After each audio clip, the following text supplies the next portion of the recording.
Olá, estudantes padawans da física.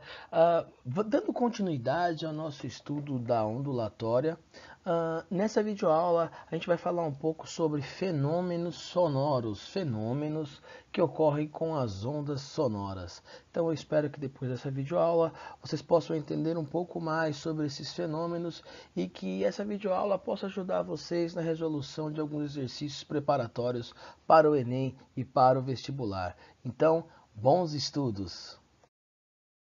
Então, continuando, nessa videoaula nós vamos verificar alguns fenômenos das ondas sonoras. Serão eles a reflexão, o eco, o reforço, a reverberação, a refração e a difração de ondas. Então, passo a passo, nós vamos discutir alguns conceitos e daremos alguns exemplos desses fenômenos no nosso cotidiano. Então, iniciaremos falando sobre o fenômeno da reflexão sonora. Quando esse fenômeno acontece? Esse fenômeno da reflexão vai acontecer quando uma onda sonora encontrar um obstáculo à sua frente. Então eu vou ter um som emitido por uma fonte, esse som vai se propagar pelo ambiente, vai encontrar um obstáculo e vai ser refletido de volta. Então, nós temos na reflexão dois sons. O primeiro que nós vamos tratar é o som direto. Quem é o som direto? O som direto é o som que nós emitimos, por exemplo, ou o som que é emitido por uma fonte qualquer. Você pode ser um instrumento musical, uma sirene, enfim.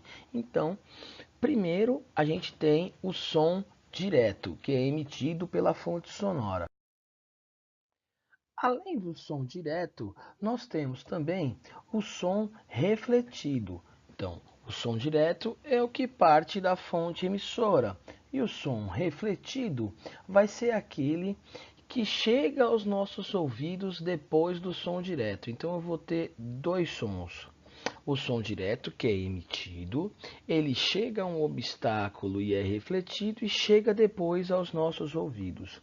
É importante lembrar e frisar que o ouvido humano consegue distinguir dois sons com intervalos de tempo superiores a 0,1 segundos. Isso aqui, ó, esse valor de 0,1 segundos, vocês vão ver que vai aparecer várias vezes aqui na nossa videoaula. Por quê? Porque é o valor de referência para o ouvido humano conseguir distinguir dois sons. Então, a partir daí, a gente vai conseguir diferenciar alguns fenômenos sonoros, tá? Ah, então, quando o ouvido humano consegue distinguir dois sons com intervalos de tempo superior a 0,1 segundos, nós temos um fenômeno chamado persistência acústica ou persistência auditiva. Então, o que é a persistência acústica e a persistência auditiva? É exatamente essa característica aqui, ó, do ouvido humano conseguir distinguir dois sons com intervalos de tempo maiores que 0,1 segundos, tudo bem? Então, o primeiro fenômeno aí é a reflexão sonora. Então, eu vou ter dois tipos de sons, não pode esquecer: o som direto e o som refletido, tudo bem?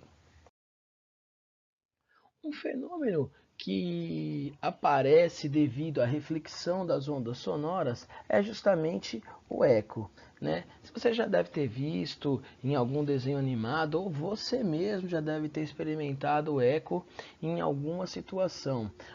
O eco pode ser usado também em situações tecnológicas, como a gente pode ver aqui nessa figurinha aqui embaixo, ó, do navio, né?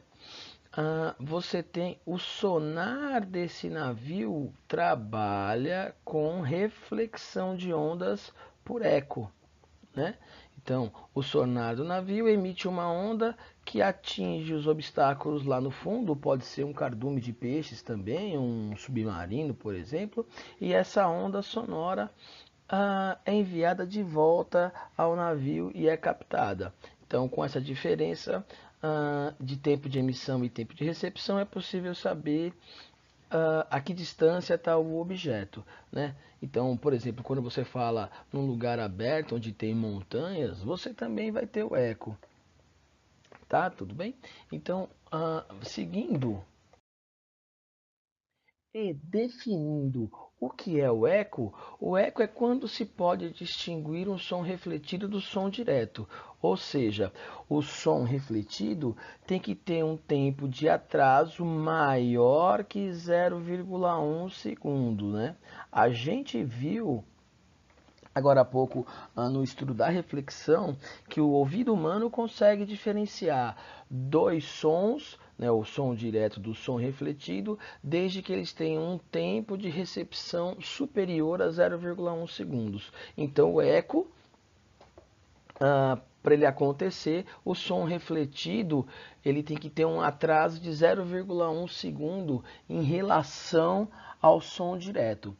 Como a velocidade do som no ar é de 340 metros por segundo, a gente consegue detectar a que distância ou qual a distância mínima que um objeto pode estar da fonte emissora para que o eco possa acontecer. Ou no caso, a que distância uma pessoa tem que estar de um objeto para ela conseguir diferenciar o som direto do som uh, refletido. Então, fazendo uma continha rápida aqui, ó, ΔS é igual a velocidade vezes o tempo. No caso do eco, a gente tem sempre que pensar que o som é emitido pela fonte, vai até o objeto, o obstáculo e volta. Então, o som percorre essa distância duas vezes, né? A ida e a volta. Como eu só quero saber o valor dessa distância, eu vou pegar a equação aqui e dividir por quanto? Por 2. Porque quando eu divido por 2, eu consigo saber a que distância o objeto ou o obstáculo está.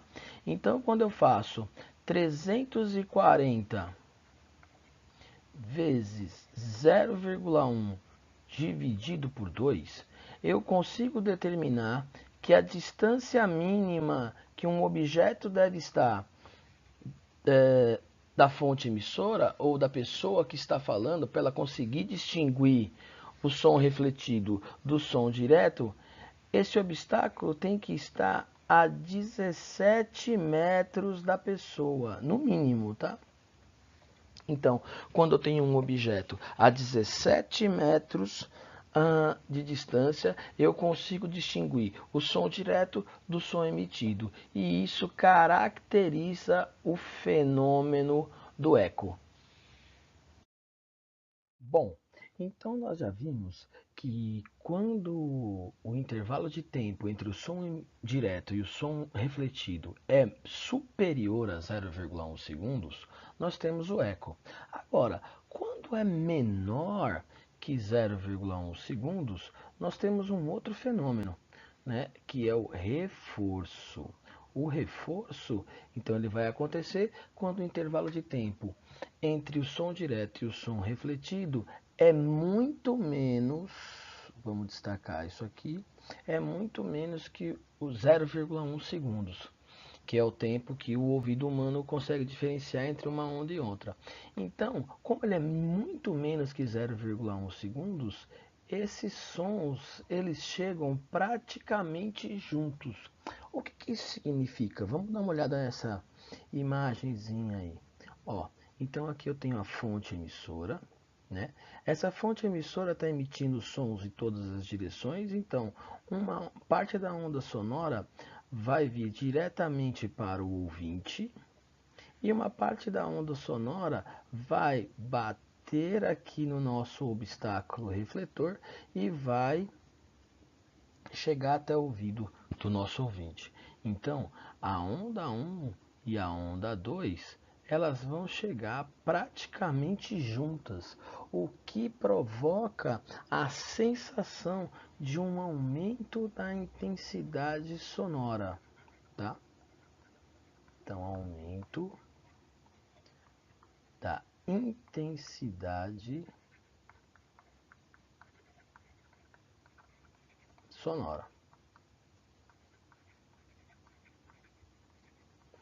A esse fenômeno, então, damos o nome de reforço. Um outro fenômeno relacionado às ondas sonoras é a reverberação. O que é reverberação? Também vai ter relação com a reflexão sonora, tá? Só que nesse caso nós vamos trabalhar com recintos fechados, tá? É óbvio que a reverberação também pode acontecer em recintos abertos. Por exemplo, se você vai a um teatro de arena, você percebe que tem uma concha acústica. Essa concha acústica é justamente por causa desse fenômeno da reverberação, tá? Então, o que é reverberação? É a reflexão de ondas sonoras em recintos fechados com tempos um pouco inferiores a 0,1 segundos. Então, vamos dar uma olhada na imagem aqui, ó. Eu tenho, né, um músico, sei lá, um palestrante, né, aqui no palco, que está a 7 metros de distância do meu ouvinte. O recipiente não, né? O recinto, desculpa, tem aí um comprimento de parede a parede de 11 metros. Então, essa pessoa que está falando, ela emite som em todas as direções. Um som é o som direto que o ouvinte vai receber e os outros sons são devidos a reflexões que acontecem dentro do recinto. Então, se você observar aqui o nosso ouvinte, né, aqui, ó, sentadinho, você vai perceber que tem várias ondas sonoras chegando até ele. Tem o som direto, né, tá aqui, e as ondas R1, R2, R1, R2, R3, R4 e R5 chegando até ele. O que provoca isso? Como eu tenho várias ondas chegando até ele, eu tenho um prolongamento do som emitido. E a esse fenômeno damos o nome de reverberação. Mas podemos lembrar também o seguinte, que a reverberação ela pode trazer um conforto, né, melhorar a audição do que está sendo falado, ou ela pode prejudicar. Por quê? Porque dependendo do material das paredes aqui do recipiente, do recinto,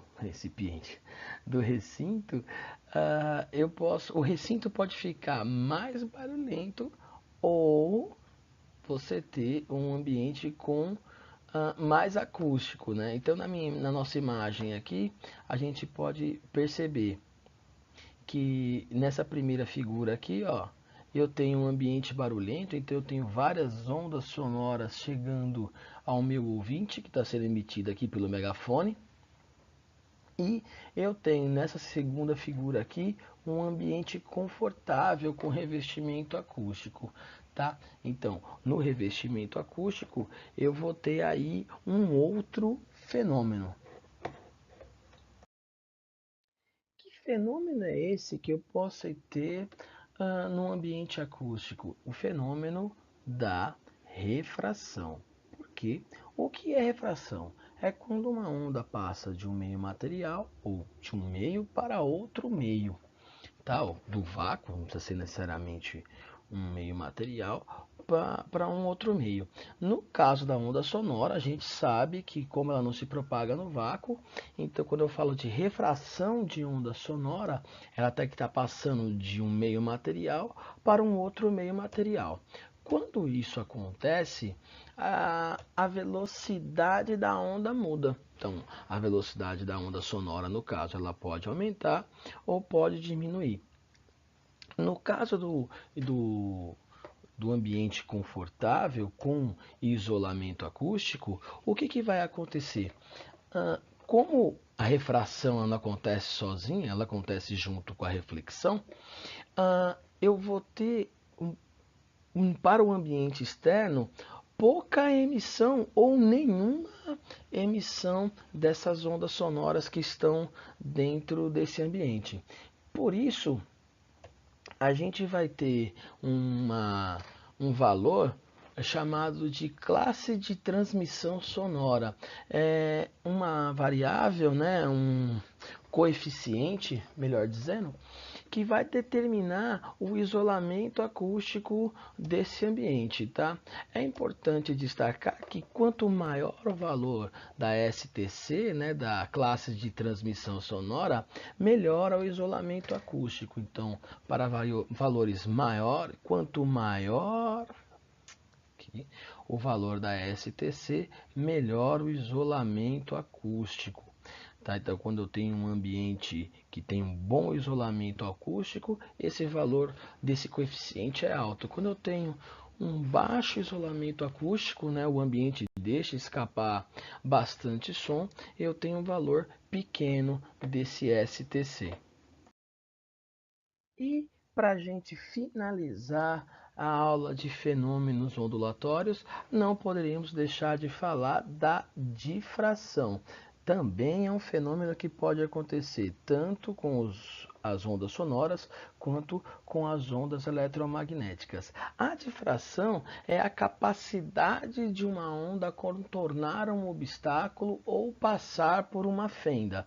Tá? Então temos algumas imagens aí. Tá? No caso, nessa primeira imagem, eu tenho o barulho da bomba que vai se propagando, ela encontra uma fenda, tá aqui, ó, a fenda, e aí ela passa pela fenda modificando a sua forma de propagação, tá? Então, por exemplo, um carro de polícia se propagando pela rua, quando ele encontra o cruzamento, essa onda também tem uma modificação na sua forma de propagação, tá? E aqui temos na última figura aqui embaixo um garotinho gritando, né? E o outro ouvindo aqui, ó, do outro lado do muro, porque eu também tenho um fenômeno da difração. Essa onda sonora consegue contornar esse obstáculo.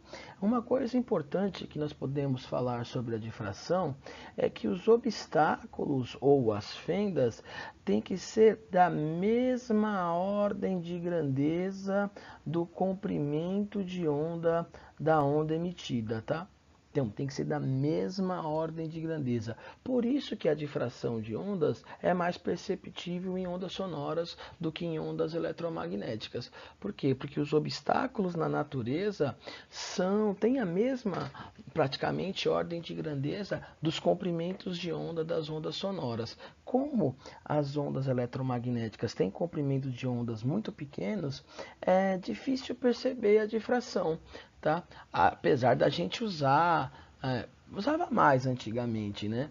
Esse fenômeno da difração para lazer, por exemplo, quando eu ouço um CD, né? Eu tenho lá uma rede de difração num CD ou quando eu assisto um DVD, é um fenômeno da difração que está acontecendo ali. Pessoal, espero que vocês tenham gostado da videoaula. Se você gostou, dá um likezinho. Se você tem alguma sugestão, alguma crítica, deixa lá nos comentários do vídeo. Um beijo e até a próxima.